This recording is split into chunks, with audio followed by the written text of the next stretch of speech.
Yeah, I mean, he even said that, he feels that it's the rappers and the social media and the fans. 100%. They're the ones that are really driving this whole GD-BD split. 100%. And I'm going to tell you, that shit really started with that little JoJo and Dirk and them shit. Like when JoJo made that 300K song, but he simply said BDK. He didn't just say 300K. So he went from dissing a set to dissing a whole nation. Now it look crazy because now they feel like our side, we forced to, GDK, nigga, like, So it's like a real life back and forth shit now. We got all these fans. Like nobody expected Chicago to blow up the way it did, starting with Chief Keef and all them shit like that. So now you got people who look up to Chief Keef like that nigga they father or something. So what they seeing is what they believe in. So they feel like this was gotta happen. And so they hyping this shit up. They hyping it up on the internet. And niggas so crazy and so delusional and so stuck in social media, they letting the internet guide them to what they doing. So in the streets, the shit, if so many people saying shit on the internet, it's gonna make niggas in the streets react to it. So that's really what's going on. All that shit is bad. Like, it's bad. It's social media. It's everything that's being put to the world is bad. I mean, do you think at one point, like for example, you look at LA. In the 90s, Crips and Bloods could not associate with each other at all. You could not, if you were a Crip, you could not work with DJ Quick, who's a Blood. You know what I'm saying? Like you could not be in the same studios together. You can't, the shows were a mess.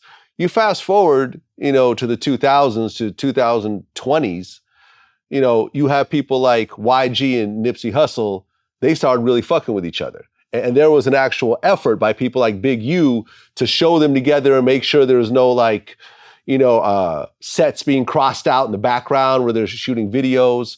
And like now, like the Crip and Blood thing really doesn't really matter that much in LA in terms of people making money together and doing music together and actually progressing. But I feel like in Chicago, that's not the case. GDs and BDs don't do music together. They don't fuck with each other. I mean, do you think that that's accurate or not? I mean, in most cases, that is true.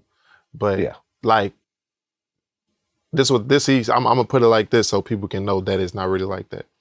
OTF Timo, he's GD, but he's signed to OTF. But people don't know that he's GD because he's with OTF. So they not gonna look at it like, you know what I'm saying? But that's our nigga. Like we fuck with his hood, whatever. And he's actually from the neighborhood where Rondo and C-Day caught their case at.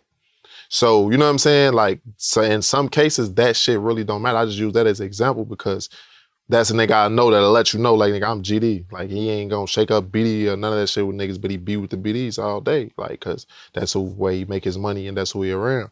But, you know what I'm saying? It's actually GDs that do music with BDs and BDs that do music with GDs, but you probably don't know that person is a GD or whatever, you know what I'm saying? Like, but niggas that we beefing with, if they from a set of niggas that we beefing with, or they be with a set of niggas that we beef with, it's never gonna happen.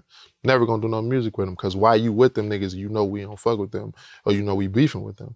So yeah, that in that case, nah, but it's some niggas doing songs like that, like, but to the world, like, ain't nobody paying attention to that. They don't wanna look for that, they looking for the negative shit, that.